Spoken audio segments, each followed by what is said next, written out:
Hi, మీరు previous 3 parts చూసింటే 4th part మీకు అర్థమవుతుంది. Completed orders.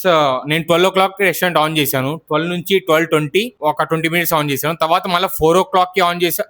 4 o'clock ఆన్ చేశాను. 4:30 వరకు ఆన్ చేశాను. ఓకే, ఈ 20-30 minutes గ్యాప్ లో మనకి వచ్చిన ఆర్డర్స్ దాదాపు 140 ఆర్డర్స్ వచ్చినాయి. ఈ 140 ఆర్డర్స్ లో కూడా 60 క్యాన్సిల్ అయిపోయినాయి. అంటే మనం 80 ఆర్డర్స్ డెలివరీ ఇవ్వగలిగినాం. ఈ 80 ఆర్డర్స్ లో కూడా 202 బిర్యానీస్ అండి. అంటే ఒక్కొక్క ఆర్డర్ లో ఆన్ అండ్ యావరేజ్ గా 3 బిర్యానీస్. సో మాకు ఇది ఇవ్వడానికి టైం సరిపోద్దండి. సో అంత మంది ఒకటేసారి ఆర్డర్ పెట్టేసరికి మా డిస్పాచ్ అవ్వాలి అండి. ఇప్పుడు రెస్టారెంట్ పార్ట్నర్స్ లో ఒక హండీ మినిమం, చిన్న హండీ అయితే 30 మందికి వస్తుందండి, పెద్ద హండీ అయితే 70 మందికి వస్తుంది. సో వాళ్ళు 3 హండీలు పెట్టారు ఒకటేసారి. అవన్నీ తీసి పెట్టడానికి టైం సరిపోదండి. యాక్చువల్లీ టు బి హానెస్ట్ మనం ఆన్ గ్రౌండ్ లో రియాలిటీ ఆర్డర్ చేస్తే, సో మనం ఎన్ని ఆర్డర్స్ కంప్లీట్ చేసాము ఎట్టగైనా కానీ. ఈవినింగ్ వచ్చేసరికి మళ్ళీ ఈవినింగ్ ఒక 30 minutes ఆన్ చేసాము. ఈవినింగ్ 30 minutes ఆన్ చేస్తే మళ్ళీ మనము డెలివరీ చేసిన ఆర్డర్స్ వచ్చేసి 73 ఆర్డర్స్ అండి. 73 ఆర్డర్స్. ఈ 73 ఆర్డర్స్ లో మనం డెలివరీ ఇచ్చిన బిర్యానీస్ వచ్చేసి 202 బిర్యానీస్ డెలివరీ ఇచ్చామండి. అంటే ఓవరాల్ గా మనకు వచ్చిన ఆర్డర్స్ డెలివరీ సక్సెస్ఫుల్ గా డెలివరీ చేసిన ఆర్డర్స్ 153. అంటే ఆ 153 ఆర్డర్స్ లో ఆన్ అండ్ యావరేజ్ గా ఒక ఆర్డర్ లో 3 బిర్యానీస్ ఉన్నాయి.